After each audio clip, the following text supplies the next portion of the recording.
Pois muito bem, 2022, por Malte no Ar, episódio 78. O episódio passado eu falei que era o 76, lá no ano passado, longínquo, porque o 77 eu não gosto. Então a gente teve 2 episódios 76 e um 78. É a ditadura da Roberta Scrivano. Como estão vocês? Muito bem. Com saudades de vocês. Também tô ótimo. Se esquivando da Covid aí, todo mundo, né? Uns nem tanto. Uns sendo acertados por ela. Que doideira, hein? Pô, segunda vez, já a próxima eu peço música no Fantástico. Mas o que tá me incomodando mais é um torcicolo. Eu acordei, puta, um torcicolo hoje tá me matando, cara. Não consigo virar pra direita. Putz. Eu já virei tanto pra direita na vida que eu não consigo pra direita. Isso é um sintoma da Covid, a torcicolo ou não? Puta, não sei, mas eu acho que é um sintoma meu. Toda vez eu pego um torcicolo por mês, mano. Não sei o que acontece. E também tem o torcicolão, hein, Dorfo? Às vezes você chega lá que você não consegue virar. Tenho pra caralho, é horrível, mano. Eu tenho muito. Você não tem, Bia, torcicolo? Não. Acho que é a natação que ajuda. É jovem que ajuda, é isso que eu acho. A Gabi tá com Covid aqui, meu, tá dando até estrela, não pega nada pra ela. Só jovem não tem doença. Meu. Nascidos depois dos anos 90, o problema é antes. Que legal, que bom que a gente tá aqui. Tiramos 2 semaninhas aí de folga, né? Quer dizer, só do Puro Malte, né? Porque o resto tudo rodando. A gente recebeu várias mensagens de pessoas perguntando quando a gente voltava. Teve um cara muito gente boa que falou que estava com uma crise de abstinência do Puro Malte. Então, olha só. Tá curando a crise agora, espero. Que maravilha. Que bom estar aqui com vocês. Então, eu queria propor aqui o nosso primeiro tema, que é o seguinte. Chegamos aqui, né, 2022 e tal, pandemia, essa situação meio bizarra, né? Parece que agora, pelo menos, é o começo do fim, né? Ou eu que estou muito otimista, assim, mas acho que a gente vai pegar mesmo todo mundo. Eu, especialista, infectologista, aqui, estou dando minha opinião, né? Mas mais leve, né, para todo mundo, tal. Mas, bom, 2022, eu fiquei pensando quando eu era criança e assisti os Jetsons, né, e tinha aquela expectativa da virada para o ano 2000, né, meus pais sempre falavam que os anos 2000 iam ser aquele ano super moderno, talvez de carros voadores, aquela botinha voadora fantástica que aquele menininho dos Jetsons tinham e tal, né. E, pô, não chegamos lá, né, sei lá, talvez em algumas coisas, né, metaverso, a gente aqui, cada um num lugar do Brasil, gravando, bombou nessas últimas semanas esse filme do Leonardo DiCaprio aí no Netflix, né, não sei se vocês assistiram, Não Olhe Pra Cima, vocês viram? Tem até viu? Então, e tem até um Elon Musk ali, né, também, tal, e... Queria saber onde vocês acham que a gente vai chegar, né, como isso tudo vai montando aí na cabeça de vocês fazem essa futurologia ainda, tem essa vida multiplanetária que a gente já falou aqui outras vezes, mas eu aqui como boa freudiana retomo os assuntos para que a gente elabore melhor e ver se vocês permanecem na mesma opinião ou na metamorfose ambulante, porque eu mudo toda hora de opinião, então e aí, Bia? Pra onde é o mundo? Só isso? Só... Sei lá, cara, não sei nem pra onde vai a Vitria Empíricos semana que vem, imagina o mundo, né? Não sei, eu não penso muito nisso, tenho um pouco de medo de pensar nessas coisas muito futurologia, assim, mas acho que não tem carro voador, mas a gente evoluiu em tanta coisa de um jeito que talvez mais do que a gente pudesse imaginar, né, ano passado, fez 25 anos do Graça Infinita, que é o principal livro do David Foster Wallace.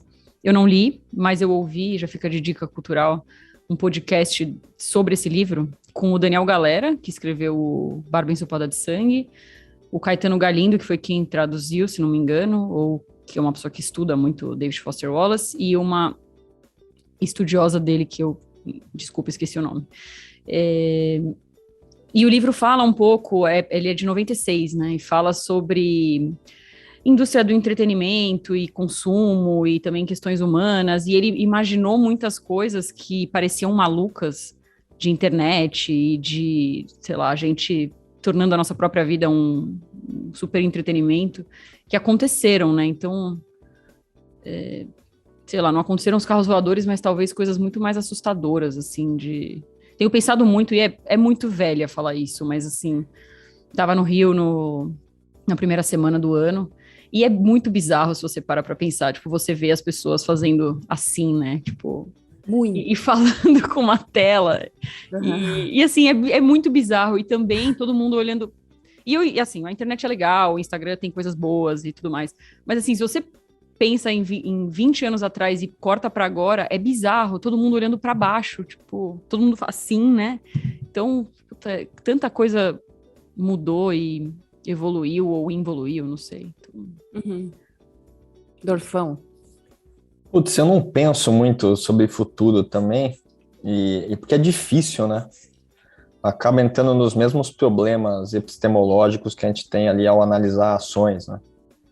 E até uma das grandes surpresas do ano passado, a ação que mais subiu na Bolsa Brasileira, uma das que mais subiram, né? Mas que foi Embraer, né? Subiu 180%, justamente por conta dos carros voadores, né? Que assim, é um projeto, tal, parece bastante sério, não está acontecendo ainda, mas nesse sentido, acho que os Jetsons estão até mais perto do que a gente podia imaginar.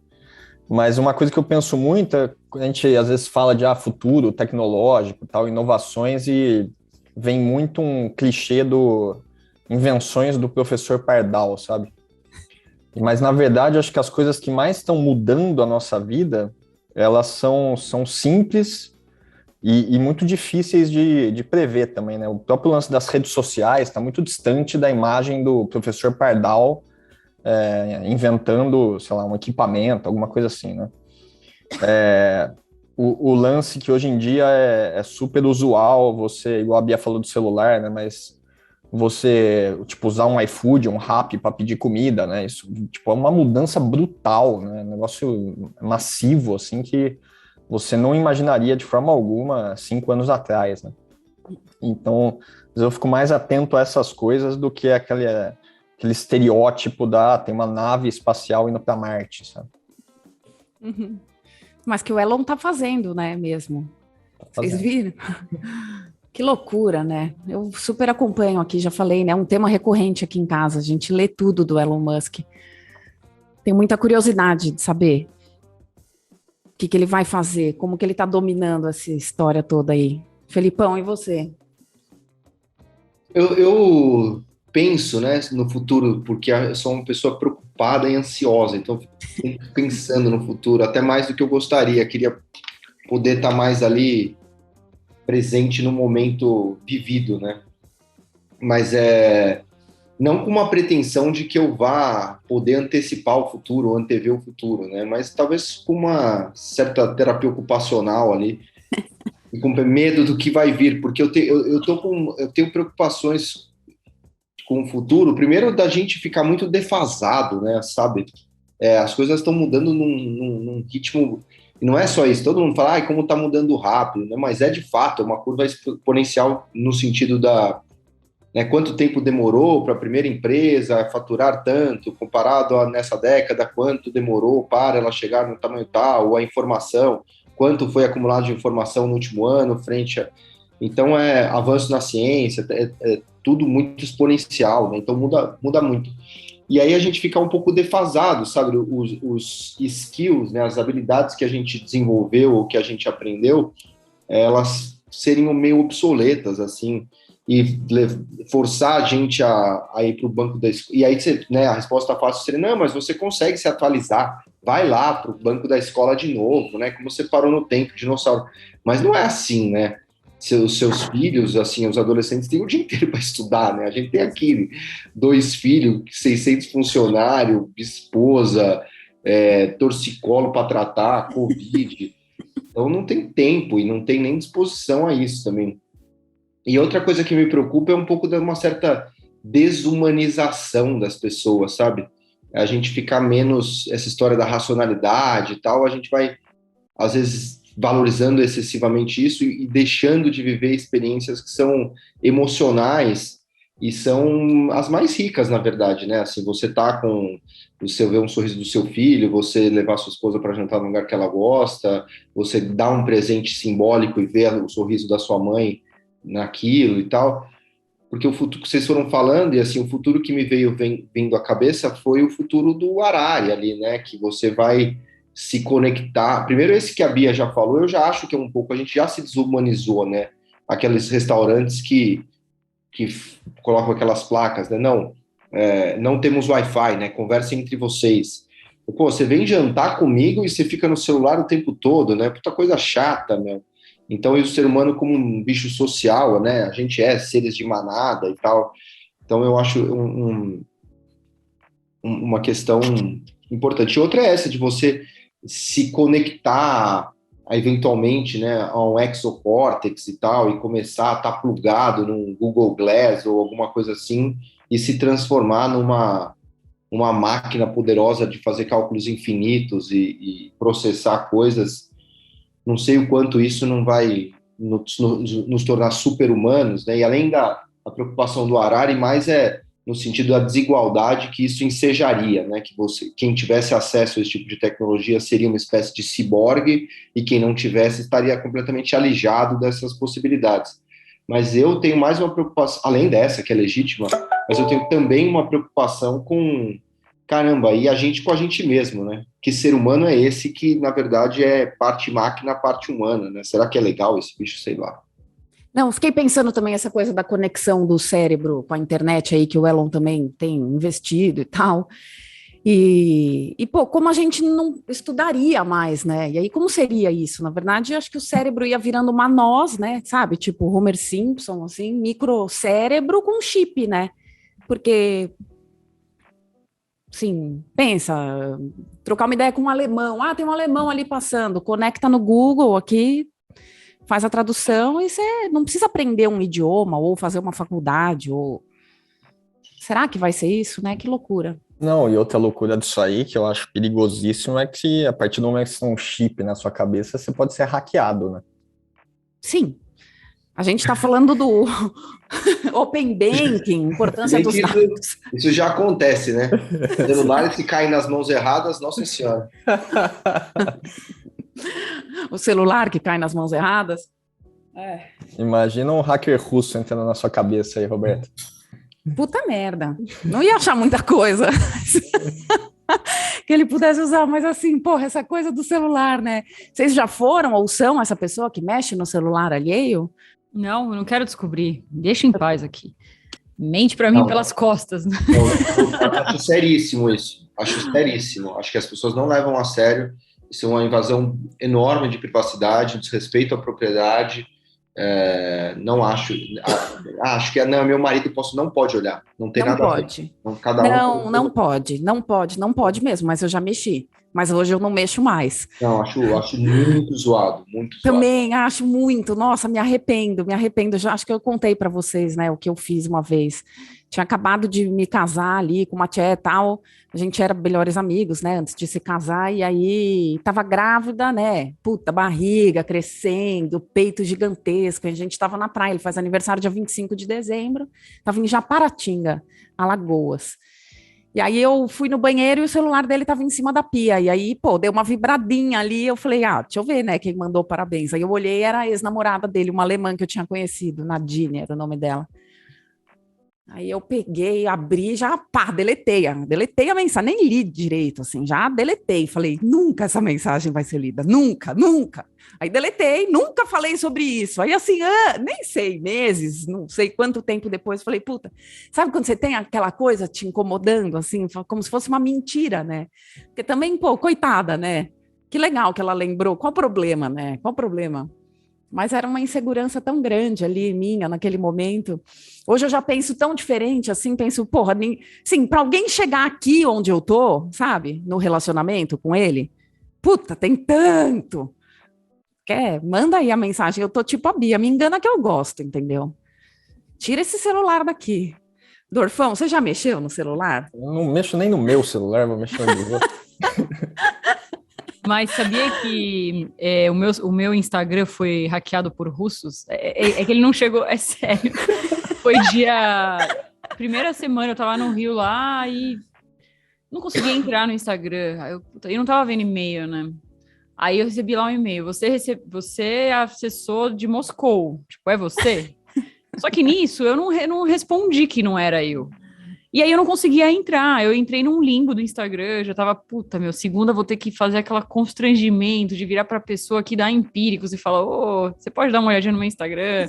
Que vergonha, né? Não quero, tal. Só que foi bom ficar sem Instagram. E aí voltou, do nada. E nisso aí o meu Evernote, que é um site de negócio de organização também, entraram da Malásia.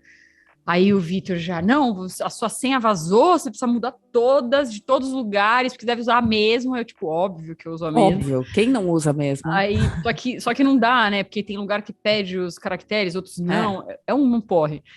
Conclusão.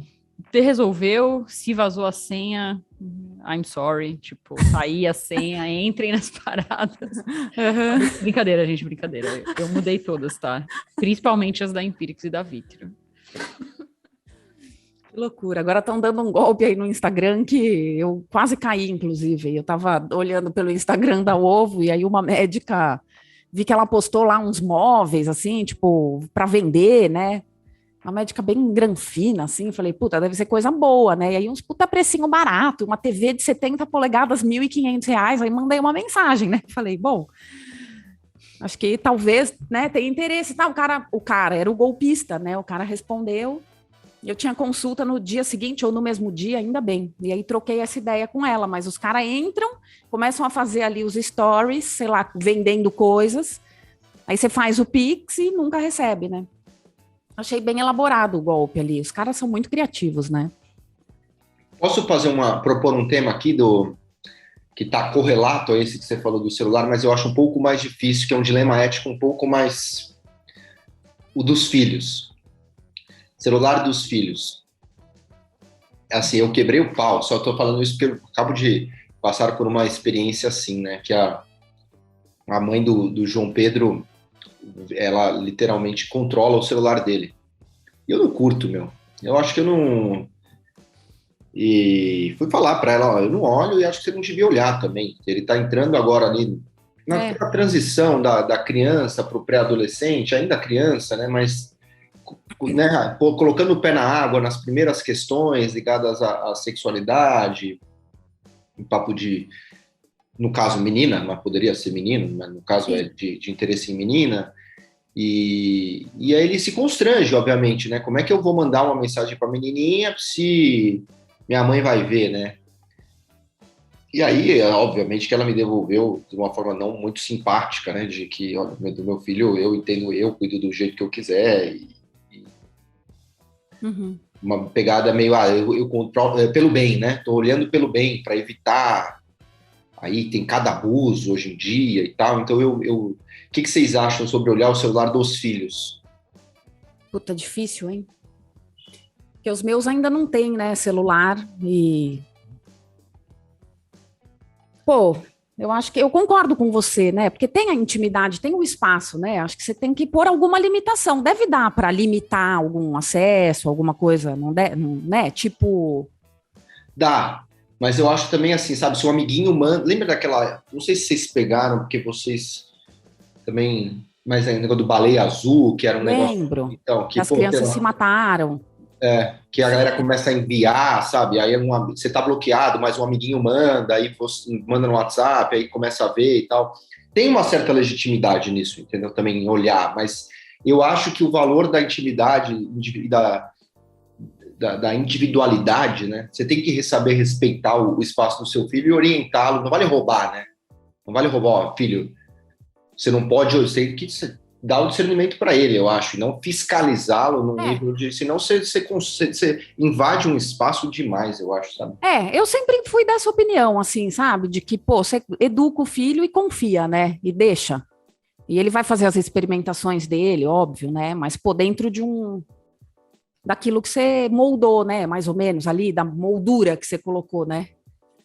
Mas, pô, acho que eu não mexeria, não, no celular. Eu penso, sei lá, no Netflix, pensando mais ou menos, sei lá, o YouTube, fazendo esse paralelo, assim. Deixa ele lá. Puta, eu faço questão que ele vá no banheiro de porta fechada, o Tim, assim, já para ele ter o momentinho dele, sei lá. O que você ia falar, Bia? Eu não sei, acho muito difícil, porque é diferente, por exemplo, quando era, tipo, olhar o diário, sabe? Aí acho que, porra, não vai olhar o diário, porque ali você tá escrevendo, você não tá tendo acesso a nada, né? É simplesmente você escrevendo, tudo bem, vai ter segredos ali que é unidirecional, né? No celular, acho muito ruim, tipo, acessar essa parte que seria um diário, as conversas ou esse tipo de coisa, mas tem a parte do que o seu filho está acessando e chegando para ele, tipo, sem ele querer, né? Não porque ele foi atrás, mas porque chegou. Então, eu nunca pensei sobre isso. Sempre que eu penso nessas questões da maternidade ligadas a educar, eu piro, tipo, não, acho muito difícil. Não faço a menor ideia como é que eu vou lidar, assim, mas assim, olhar o WhatsApp, olhar a conversa com as meninas, certamente não, mas puta, meu, não sei, difícil. Daqui a uns 10 anos a gente... Dorfão. Não, essa questão é bem complexa mesmo, né? O Filipão pôs a gente aí numa sinuca de bico agora. Mas primeiro que eu acho assim, putz, se você vai dar um celular para criança ou para adolescente e tal, faça isso no momento em que ele pode já lidar com toda a liberdade que aquilo oferece, né? Então, sei lá, difícil falar porque tem que acontecer comigo, né? Mas eu acho meio ruim você dar um celular para uma criança muito cedo também, né? Que aquilo ali é uma ferramenta poderosa, né? E, assim, pensando um pouco mais o que eu acho que é a raiz da questão, né? Que se você tem uma relação genuína e íntima com o outro, né? Seja ele uma criança ou um cônjuge, etc., você vai capturar organicamente eventuais problemas, desvios ou não, né? Então, assim, se há um problema sério no seu casamento, dificilmente é olhar uma mensagem que chegou daí que vai te revelar isso. Ou se o seu filho está com algum problema, está sendo assediado por alguém e tal, de alguma forma isso vai transparecer para você, né? Então, acho que isso para mim é uma regra principal, assim, de estar próximo e ter relacionamento de verdade com as pessoas. Puta, matou a pau, meu. Matou a pau, é isso aí. Também acho. Não sei. Acho que é bem difícil, na real, porque às vezes você tá meio estranho e você tá só, tipo, estranho, sabe? Então, eu não sei se é tão... É bem difícil isso. Não, eu acho que tem um risco de, né? Não acho também que assim, sabe, aqueles pais falam, não, se você educar direito, não tem risco. Tem risco, né? Tem risco. Mas eu acho também, eu acho que é o que o Dorfo falou, mas assim, sabe, e ainda escapa um pouquinho, né? Às vezes escapa. Mas assim, tem que topar o risco da escapada, sabe? Eu acho. Porque é um quase um black, é quase um EV de cauda. Então, se você quiser o malefício de querer controlar até os eventos de cauda, torna a relação, assim, você cria um filho edípico, né? Um filho totalmente dependente e que não vai explorar nada da vida. Eu falei muito isso com o João, assim, antes a gente foi uma temporadinha na praia, e aí último dia eu falei, vamos dar uma volta de bike aqui. E aí ele, puta, pai, tô jogando. Eu falei, não, vamos dar uma volta de bike, meu. Eu falei isso pra ele, falei, puta, você viu como foi importante para a nossa intimidade, a nossa proximidade, esse período junto aqui e tal? Foi exatamente isso, assim, de você conseguir ter a conexão com as partes mais íntimas dele, né? Sem forçar, né? Sem forçar, acho que... E é um falso controle, né, também. Você acha que você também. Tá sabendo de tudo. E é isso, assim, se você passa a olhar o celular dele, beleza, né? Você passa a controlar o celular dele, não ele, né? Ele vai fazer sei lá, no telefone do amiguinho. Então não adianta. Não, e aí também volta ali no gap geracional, né? De como o moleque é muito mais esperto que a gente, que vai deletar, que vai navegar pelo oculto, sei lá que mil possibilidades que tem ali de encontrar alternativas, né? E aí, assim, sem essa parte dos pais, mas sobre o negócio do olhar o celular, assim, cara, eu acho assustadora a ideia de alguém saber tudo sobre você também. Tipo, eu tenho partes de mim que eu não quero que ninguém saiba. Nem eu. Mas eu fui em um casamento, fazia tempo que eu não ia em casamento em igreja, né? E eu fui em um em dezembro, e eu acho bonito, sabe? Eu gosto até. Mas a parte do agora vocês são um só, meu irmão, eu não sou um só. Eu não sou uma só. Imagina eu e o Vitor, a gente é um 5, entendeu? Tipo, imagina que a gente é um só e agora é tudo junto. Pelo amor de Deus, ninguém aguenta isso. Eu tô praticamente, implorando para ter 2 horas sozinha. Não, não somos um só. Não, cara. Morre sufocado. Você quer separar antes de chegar em casa, né? Puta merda, me dá um espaço. Então... me deixa respirar. Então, essa coisa do não temos segredos, nossa relação não tem segredos. Tipo, então, assim, que pena, sabe? Porque tem que ter uns segredos aí. E não de coisa errada que você tá fazendo, mas de... Sim, não, de complexidade, né? Dúvidas, né? Pô, deixa eu ter as minhas dúvidas, que você não tá nem elaborando, você pensou um negócio já assim, não, mas o que você acha? Isso. Me conta. Não, Yu, me conta, o que tá acontecendo? O que tá acontecendo? O que você tá estranha? Não sei lá, eu não sei elaborar nem pra mim, sabe? Tá foda aqui, você ainda quer que eu te conte? Eu não sei colocar em palavras. Não, e de repente até você fala alguma coisa e pronto, aquilo virou a verdade absoluta, mas depois que você mesmo falou, você pensa, não, na verdade não era isso, acho que tem outra coisa, né? A confusão. Não queria travar a pauta também, mas é que você falou uma coisa que eu tô pirando também, meu. O casamento eu também acho uma cerimônia muito bonita, né? Embora não tenha religião, eu acho bonita a cerimônia, mas assim, é um rolê meio... É um símbolo meio machistão, né? A cerimônia como ela é construída, né? Sim. Mas vocês pensaram, outra coisa também que tá me incomodando, por que são 12 apóstolos? Pô, meu, não tem uma mina lá pra ser amiga do cara, meu.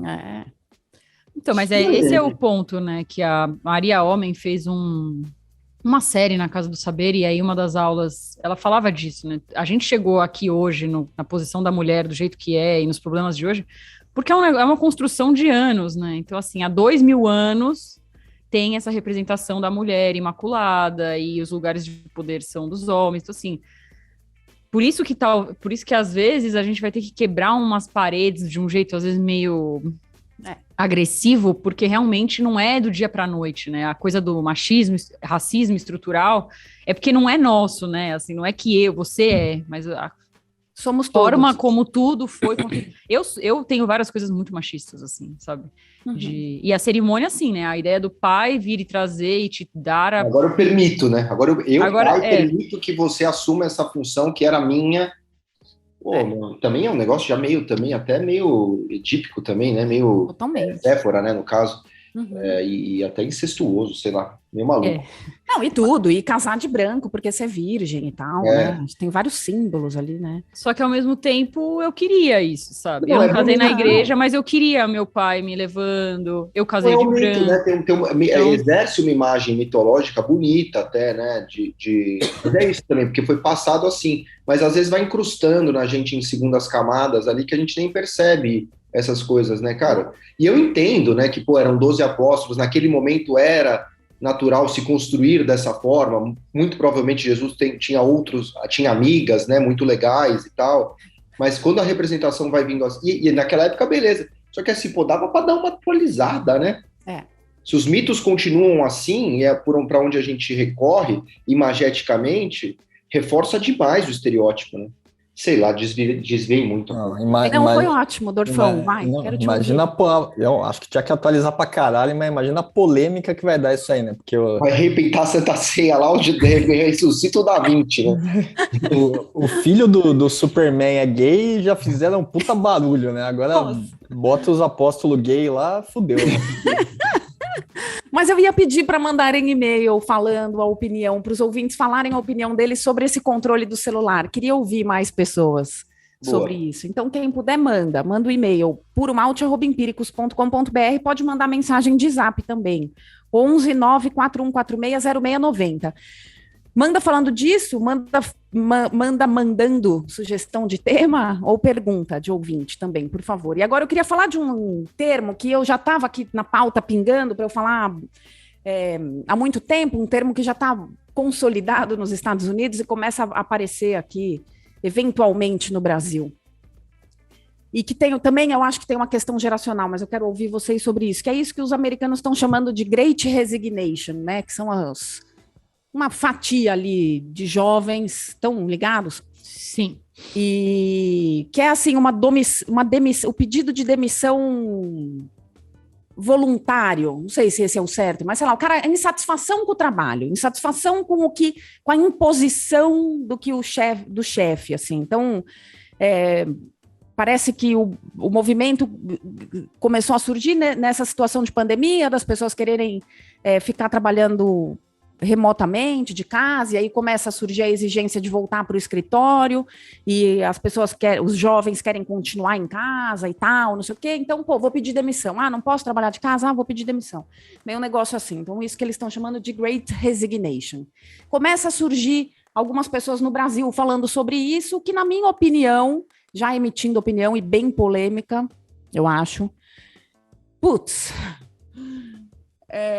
vou tentar amenizar aqui. Puta taxa de desemprego alta pra caceta, entendeu? Você tá aí no Great Resignation, meu amigo, agradece seu trabalho e vai trabalhar, entendeu?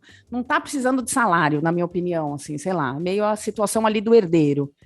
Mas, não sei, acho que talvez isso seja fruto da minha educação rígida, dos meus pais. Ainda ontem, meu pai está aqui na praia com a gente estava conversando sobre isso. Meu pai fala, eu tenho certeza que a melhor coisa que aconteceu para você e para sua irmã foi ir trabalhar no primeiro semestre de faculdade. Quando eu entrei na faculdade, eu tinha saído da escola do estado e passei na faculdade, entrei na PUC, eu cheguei em casa e falei para minha mãe, passei, feliz pra caramba. E a dona Carlota falou o quê para mim? Quanto custa isso? Falei, não me lembro, era 500 contos, sei lá, hoje vai parecer barato. Minha mãe falou, olha, é o seguinte, ou você arruma um trabalho agora, ou você não vai fazer essa escola aí, assim, meio nem saber direito. E eu fui na hora, na banca de jornal ali na Avenida Pompeia e comprei um jornal Primeira Mão, que era onde a gente procurava emprego naquela época. E aí circulei ali uma meia dúzia de anúncio, imprimi meu currículo e fui levar pessoalmente. E o primeiro emprego que eu tive foi um call center, sabe, esses que ligam enchendo o saco, no Banco do Brasil, longe pra cacete. Eu ficava mais de 1 hora no trem. E fiquei 5 meses trabalhando lá e depois consegui um estágio, ainda no primeiro semestre de faculdade. E eu acho que foi muito bom para mim. E eu fiz muita coisa que eu não queria, eu tinha muita obrigação ali, faz isso, chega a tal hora, fica até mais tarde, não ganha hora extra, não sei o quê. Não estou defendendo a escassez de direitos, não é isso, mas bom, estou falando há 12 minutos, eu ouvi vocês. Não, assim, eu também não, eu vi por cima o conceito, como tudo hoje em dia, mas, então, a primeira coisa que eu penso é justamente essa, assim, tipo, como se sustenta, tipo, vive do quê? Faz fotossíntese? Então, o lance da grana é uma coisa que, e não porque, só o dinheiro importa, mas assim, a gente precisa de dinheiro para sobreviver, é assim a vida, então... Aí o que eu tava entendendo é que não é assim, parei de trabalhar para sempre, mas assim... Cara, não tá legal do jeito que tá, então, assim, precisa ser trabalho remoto, não tô disposto a voltar presencial, não tô disposto a voltar enquanto o Covid ainda tá rolando, quero pensar, me parece que é isso, tá? Alguém pode me explicar direito o que é esse Great Resignation.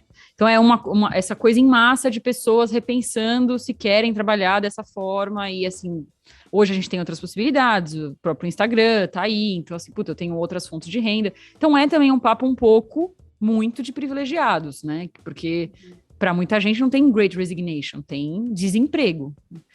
Então, assim, eu acho, me parece uma tendência importante a gente entender o que os jovens querem no mercado de trabalho hoje. Por mais que me soe, tipo, eu já reviro o olho aqui, tipo, caralho, só vai trabalhar. Mas temos que entender, né? Então, assim, quais são as tendências agora de mercado de trabalho, então, assim, o que é importante, talvez não seja tanto grana, é mais flexibilidade, não necessariamente mais a coisa do pebolim, que acho que nem rola mais isso, mas essa coisa do poder trabalhar remoto, do poder sair mais cedo um dia para ficar com seu filho, fazer horários flexíveis, acho que é uma discussão, uma pauta interessante, mas também na minha cabeça não entra a parte do como que você se sustenta, então é morando com seus pais até os 40 anos, sei lá, ou é simplesmente isso, uma coisa temporária e ano que vem eu volto, e é assim, para as empresas se forçarem a parar e pensar e mudar algumas coisas, né? sei lá. Acho legal isso que você está dizendo, e talvez seja mesmo isso, a busca do propósito da vida, né, do bem-estar, da qualidade de vida, tal, que é um negócio que, em tese, se você trabalha e consegue desenvolver uma boa carreira, quando você está chegando ali perto dos 40, você já começa a ter, né, mais essa segurança, ter, por exemplo, o seu próprio negócio e tal, mas queria ouvir vocês, Felipão. Eu tenho muita dificuldade com esse tema também, acho que eu falei disso de uma outra forma, né? Que é um pouco também, que conversa um pouco com o que a gente estava falando, de algum modo de estar defasado, né? Porque a gente foi criado um pouco na ética do trabalho, né? Tinha muito isso, né? Pô, era uma grande, arrumar um emprego, a gente queria isso, era uma satisfação para a família, arrumar um emprego, trabalhar bastante, e, pô, é assim mesmo, né? Eu comecei no Outbank, eu entrava às 8, saía às 8, almoçava na mesa. E era isso, sabe? Não tinha muita conversa assim e não acho que tem que ser assim também, né? Não é? Mas tô falando como era. E a referência que eu tinha do meu pai também era essa. E aquilo era, beleza, né? E ganhar grana era um puta objetivo. E não também, nunca fui para consumir ou para ostentar, mas uma pegada tipo, puta. Aqui é um objetivo, vai te dar segurança, vai te dar liberdade, vai te permitir dormir à noite, você vai saber que seus filhos vão estudar em lugares legais, você vai poder viajar para a praia com a sua família no final, né, sei lá, na virada do ano e tal. E aquela história, né, principalmente no mercado financeiro, tinha muito, né, os PSDs, né, que a gente falava que procurava, o Rodolfo já escreveu isso uma vez, do Poor, Smart and Deep Desire to Become Rich, né, pobre, inteligente, com muita vontade de ficar rico, né? Isso que a Bear Stearns procurava, e depois o Jorge Paulo trouxe para dentro do 3G do Garantia também. E aí acho que está se perdendo um pouco isso, né? A galera, o grande pleito hoje, eu estou tentando entender, na verdade, sabe? O grande pleito da galera ainda tem, né? Muita gente, assim, é curioso, porque ao mesmo tempo que existe esse rolê do quero trabalhar de casa, quero poder trabalhar de boné e bermuda. Tem na dia de bônus também, é um puta quebra-pau, né? Paga um bônus aí abaixo do que a pessoa está esperando, você vai ver se também não tem uma reviravolta, né? Então eu tô tentando entender um pouco assim, né? Porque tá desalinhado do que é a minha natureza, do que são os meus valores, que está associado justamente a trabalhar bastante para poder ter um descanso com a família em algum momento, ter uma tranquilidade e tal, e através também do dinheiro fazer alguma coisa para a sociedade, não é? Acho que a Empíricos teve um impacto social de transformar, assim, não tenho dúvida de que um livro sobre a história do mercado de capitais brasileiro faria constar Empíricos, né? Mudou a relação da pessoa física com essa história, com o aconselhamento, a obtenção de informação. Então, eu não acho que é o dinheiro a qualquer custo, não estou querendo dizer isso, mas que é um valor importante, sim, sabe? Então, eu não quero condenar essa geração, assim, mas eu vejo com olhos... É isso, né? Porque eu não sei se as pessoas entendem o conceito do trade-off, né? É um pouco isso, assim, eu quero ficar de casa, não quero ir trabalhar, não, mas a empresa valoriza o trabalho presencial que acha que rende, mas não, eu quero ficar em casa de berma. Pô, tá bom, tem consequência, né? Então, assim, a gente entende isso, né? Que o trabalho presencial gera mais produtividade, eficiência e valor. Então, ou seja, se você ficar em casa, você vai baixar a produtividade. Baixando a produtividade, a companhia vai poder contratar menos, então vai ter mais desemprego, né? Então, assim, pô, você quer trabalhar menos, você vai ganhar menos. Não tem muito como sair disso, né? Então, não, quero ficar em casa. Então, tá bom, ficar em casa você vai depender do Estado. Então você cria um baita problema social, né? Porque assim, alguém vai ter que sustentar, porque o dinheiro do Estado, a sociedade está pagando tributo, então vai aumentar a tributação de todo mundo.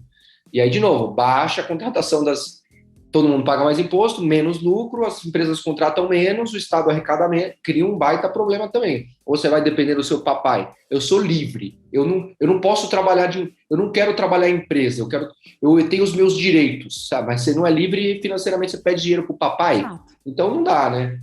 Ou o papai Estado ou o papai biológico, para mim não vem com o papinho de que você é livre, entendeu? Sei lá, não tenho resposta.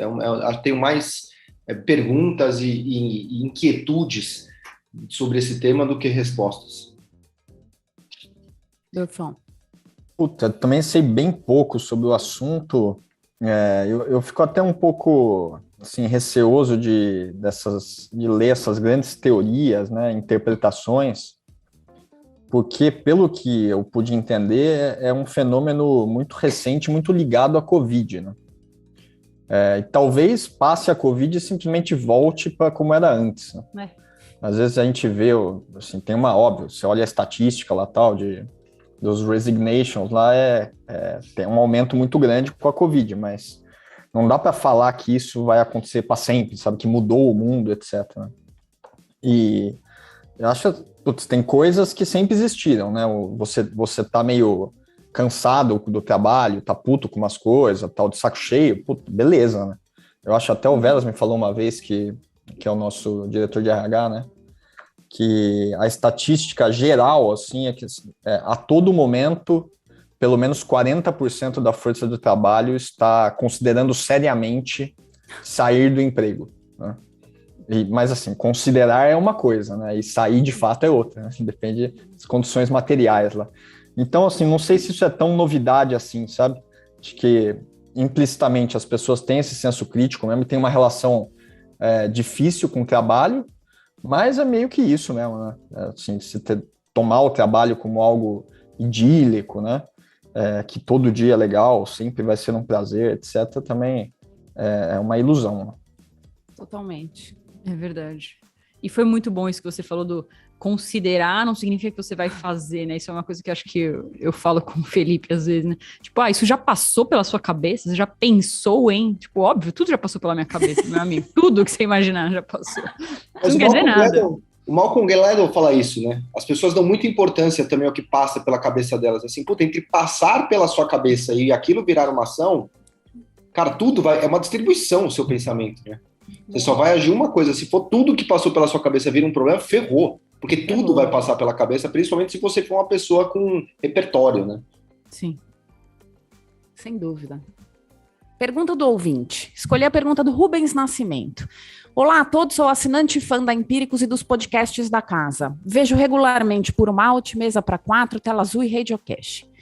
No Day One de segunda, não dessa segunda, tá? Faz uma semana, ano passado ele mandou, vi uma crítica do Felipe ao Copom, que tanto ele quanto outros criticam com certa frequência. Minha pergunta é, menos importante que o valor lançado ali na reunião, semana a semana, não é a tendência que vai sendo atualizada semana a semana que importa? Será que devemos pensar o Copom como um filme, não como uma foto tirada semana a semana? Um grande abraço a todos, Rubens. Ele deve estar falando do relatório Focus, talvez? Agora que eu estava lendo em voz alta aqui, também achei semana a semana, mas acho que ele está falando da curva, né, e não da decisão. É isso? Pareceu que ele estava se referindo ao Focus, né? Porque eu me lembro de ter feito uma crítica ao Focus mesmo e não ao Copom.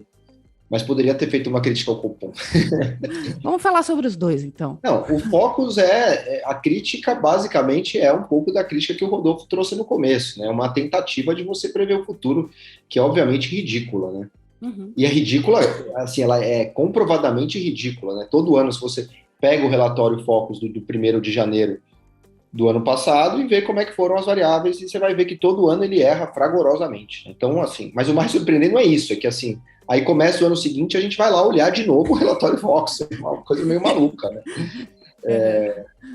Mas é isso, a crítica é essa, porque o mundo assim, as pessoas, mas qual é o preço-alvo da ação? Qual vai ser o cenário, né? Você me dá o cenário, vai ter Covid, vai fechar as coisas, não vai? Quem vai ser eleito? Quanto que vai chover muito ou vai chover pouco? O Lula vai nomear o Manteiga ou vai nomear o Marcos Lisboa? Porra, assim, é um exercício ridículo, entendeu? Quando você começa a se confrontar com o mínimo de análise crítica, você vê que o Focus é uma análise ridícula. Sobre o Copom, se importa mais o nível ou a dinâmica, né? Essa é a pergunta. Acho que importam os dois, né? Não vamos nos iludir, né? Porque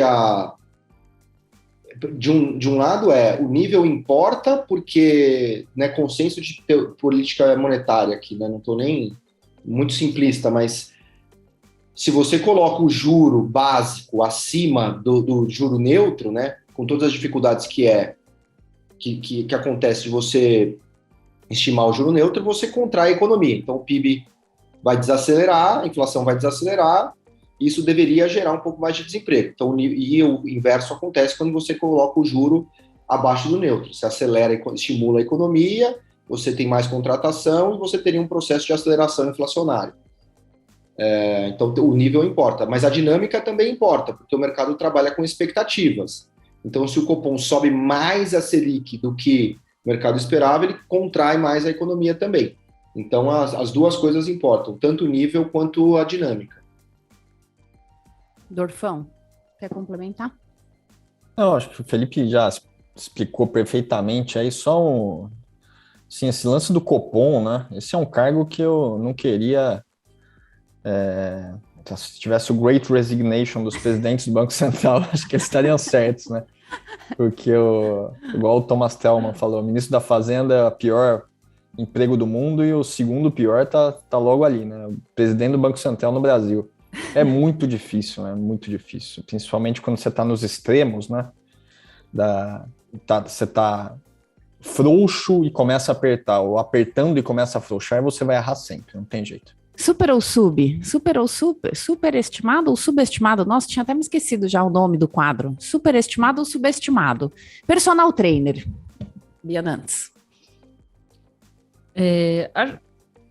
Acho que é bom, acho que é importante ter, se você... Acho que não sei, no preço. Acho que No preço. é legal, personal trainer. Se for um bom, né? Tem que pegar um bom. Não um cara pra ficar falando pra você fazer 10 flexões. Porque eu acho que, assim, a gente depois que você treina muito tempo, você já sabe o que você precisa fazer, né?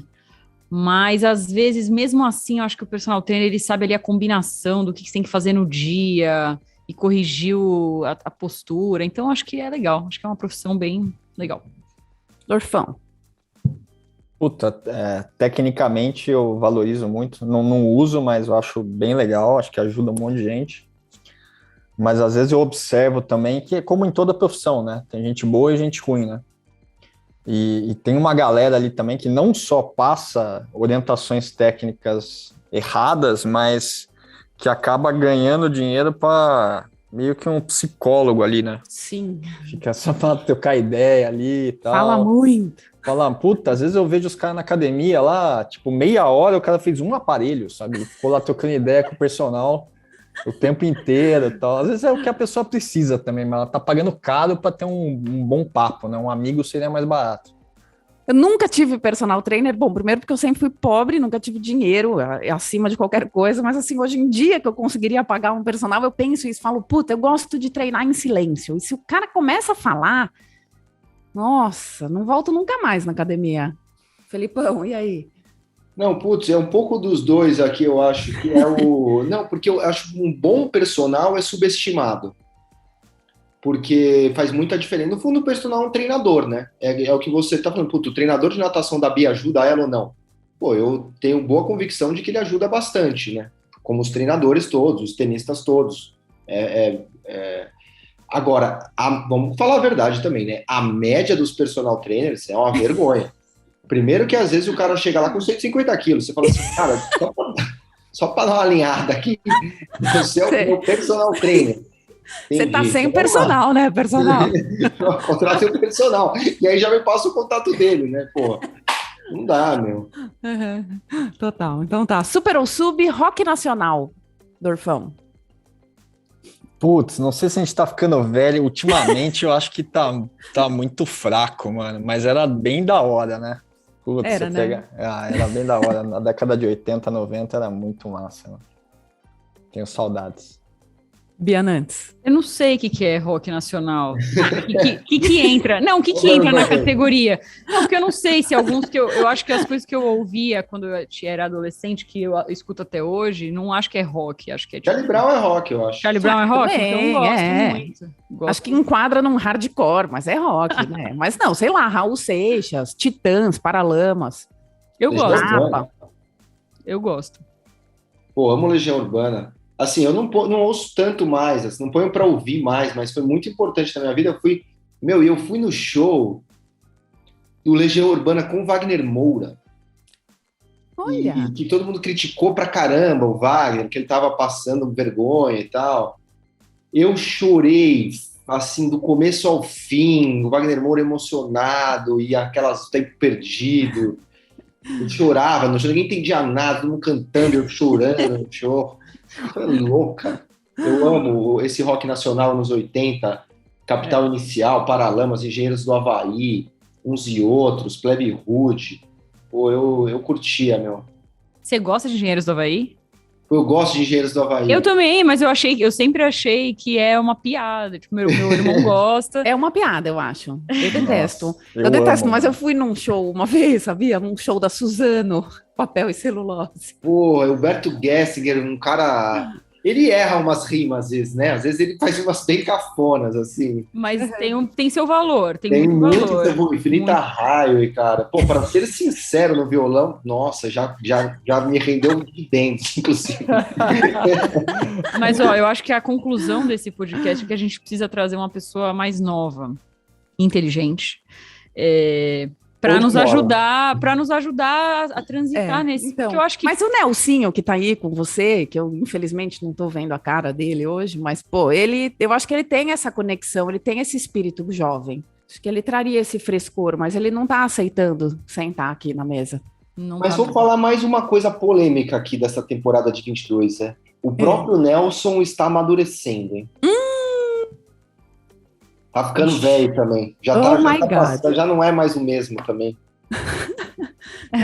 Quem te viu, quem te vê, hein, Nelsinho? Até pôs a carita dele aqui e já apagou.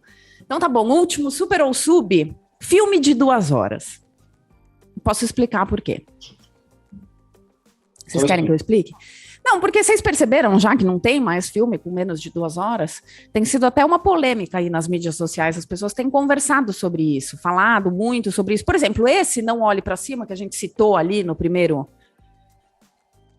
tópico da nossa conversa, que só a Bia falou que assistiu, acho que vocês não devem ter assistido, e eu nem coloco como dica cultural, porque para falar a verdade, assim, não é, puta, filme, nossa, vou indicar, Mas tem o não. Leonardo DiCaprio, então vale, né? Ele é ótimo. Não, realmente, pô, e tem um monte de estrela, né? Filme com um monte de estrela, mas puta, não precisava 2 horas e tanto, né? Outro muito bom que eu assisti, A Filha Perdida. Esse eu acho que até tá aqui na minha dica cultural de hoje. Me mais de perturbou 2 horas. muito esse filme. Me perturbou. Sim, Perturbou. É um perturbador. livro, né? É É um livro da Helena Ferrante, que eu já falei aqui, que fez que é um absurdo, maravilhosa, fantástica. maravilhosa. Mas eu não gostei muito desse livro. Eu achei ele muito over deprê. Eu amei muito mais a outra, a Filha Perdida, o Amiga Genial, a tetralogia. E aí eu comecei a ver o filme e falei, puta, meu, é aquele livro, eu acho. É muito perturbador, Mas é tão importante, né, Bia? Porque, puta, que saco essa coisa da super mulher, né? A mulher super mãe e tal. A gente tem tantas responsabilidades, né? E nunca ninguém pensa que, de repente, a gente não tá legal. E não é porque você não ama seu filho, né? Não, mas é porque, pô... eu acho que é um tema, Sabe? desculpa te cortar, mas eu acho que é um tema importante ali, porque, assim, é muito pesado uma mulher que abandona os filhos. Uma mãe que abandona os seus filhos é a escória, né? É assim que a gente vê. É assim que eu ainda vejo. Também. Só que, então é importante ter esse filme, e até eu terminei aquele filme que fica ressoando, né? Que você fica vários dias pensando assim, né? Quantas vezes não acontece o filme do cara que vai embora, porque ele não tá legal, né? E depois de 2 anos ele volta e tá tudo tranquilo, pra você pensar aqui, voltei, agora eu tô em paz e tô bem, precisava ficar bem, saúde mental, né? Só que com a mulher a gente não perdoa, né? Eu, inclusive, tô falando. Eu também não. Eu Bia, vejo pô, aquilo e eu fico assim, filha da puta, tipo, como assim você Lógico. foi embora? Não, Então, mas é muito importante extremo, né? mas é importante trazer, porque a gente, enfim, é perturbador esse negócio aí. Coitada, né? Ela tá muito louca, né? Aquela relação com a boneca e tal, né? Mas, bom, então quem não assistiu, essa era a minha dica cultural. Mas, bom, qual era mesmo? Super ou sub, filme de 2 horas. Putz, eu não vejo problema, não. Eu vejo problema na encheção de linguiça, né? Mas o filme tem que ter o tempo que ele deve ter ali. A história, igual um livro, né? Você não vai falar que o livro é ruim porque ele tem poucas páginas ou muitas páginas. Mas sabe o que eu acho? Que tão opinião total, mas assim, porque assim, o filme longo, há uns anos, era aquele filme mais cult, né, e tal. Agora parece que, puta, vou fazer um filme de 2 horas para ele se enquadrar nessa categoria cult, entendeu? Entendi. Meio, não sei, minha sensação, isso eu não gosto. Entendi.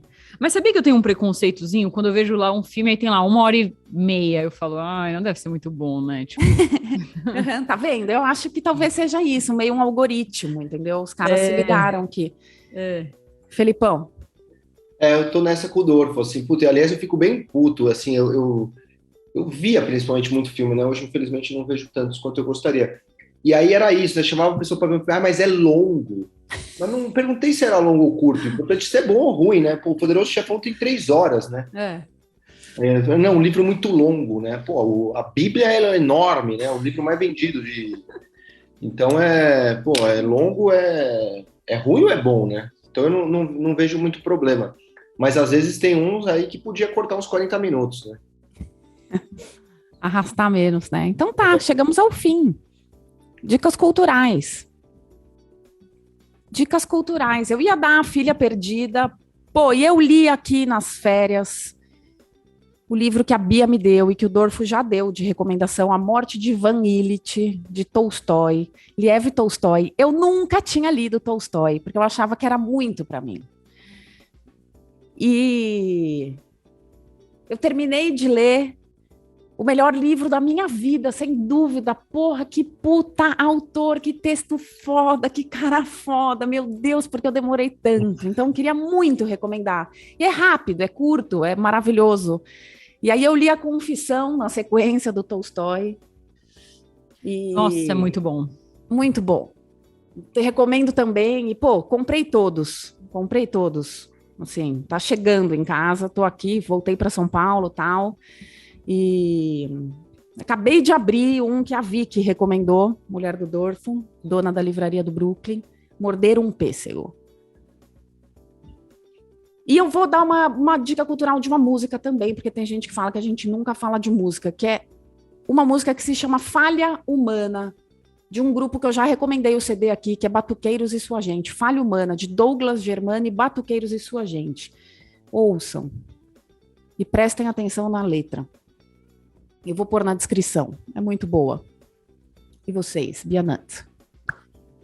Tenho lido pouco. Então eu vou indicar um podcast que eu tenho ouvido quando eu venho pra cá, que chama Rádio Companhia, da Companhia das Letras, que eu também descobri pelo Instagram da Vicky. Então a Vitória tá aí. Opa, mais uma dica. O Instagram da Vicky, então. O Instagram da Vicky, mas eu preciso ver ali o @ qualquer, que é da Companhia das Letras e fala de livros, então já que eu não consigo ler, eu fico ouvindo esse podcast aí. E aí tô pensando em encarar esse Graça Infinita, vamos ver se eu consigo esse ano. Boa. Dorfão? Vou dar 3 rapidão aqui. Tô terminando de ler o Billy Summers, do Stephen King. Eu nunca tinha lido o Stephen King. Esse é um livro que não é de terror. É um livro de policial, tal. Meu, ele escreve muito, muito bem. Tô adorando o livro. Assisti também nessa semana o King Richard, ali na HBO Max, a história do pai da Venus e da Serena Williams, com Will Smith de pai. Muito legal esse filme.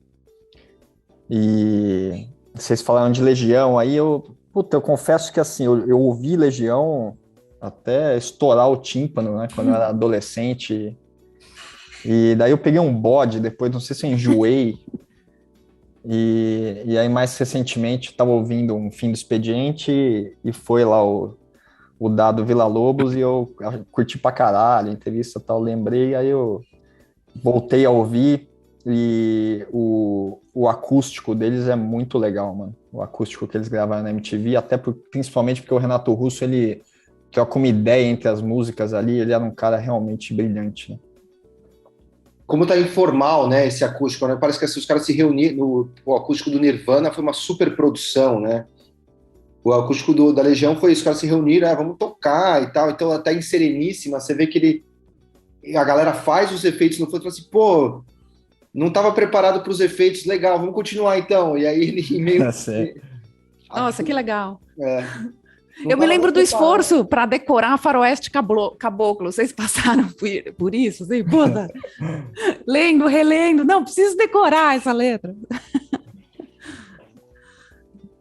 Felipão, só a dica. Pô, eu vou rapidinho. Vocês foram falando, foram vindo coisa que eu ia dar só uma que é A Mão de Deus, do Paulo Sorrentino, que eu adoro ele, né? O cara é meio autobiográfico ali, fala da cidade de Nápoles, com a chegada do Maradona e tal. Então tem uma questão ali, é um pouco, um certo exagero aqui, mas é um pouco de um boyhood italiano, assim, a descoberta ali da adolescência, entrando uma adolescência, né? E a cidade de Nápoles com a chegada do Maradona, o mito que o Maradona representou para a cidade toda e tal. É muito legal. A Mão de Deus, tá no Netflix. O livro O Ruído, né, que é esse novo de finanças comportamentais, aí acho que era do ano passado, mas eu comecei a ler só agora que eu terminei lá o do Contar do Hello Brasil. Um podcast do Copan, Edifício em Movimento, que fala da história do Copan, que é esse edifício tão icônico, assim, uma espécie de... Eu não sei se vocês assistiram o Edifício Master, né, do Eduardo Coutinho. Amo muito, nossa. É uma espécie de edifício master mais paulistano, né, em podcast, assim, e tudo, o Niemeyer ter abandonado a obra no meio, e como convivem as pessoas, assim, de kitnets de 40 metros quadrados com outras pessoas de 200 metros quadrados no mesmo lugar, e essa selva interessantíssima ali, que é o Copan, nesse centro de São Paulo, é bem legal. E você falou de uma música, então eu vou falar de uma música que pessoal, pô, só para mostrar aqui aquele rock and roll, anos 70, Doctor, que eu tô pirando nessa música do UFO. Fica de recomendação também. Legal. Que bom, muito bem. Então tá bom. Chegamos ao fim. Semana que vem tem mais. Um beijo para vocês. Boa. Beijo. Valeu. Tchau, pessoal.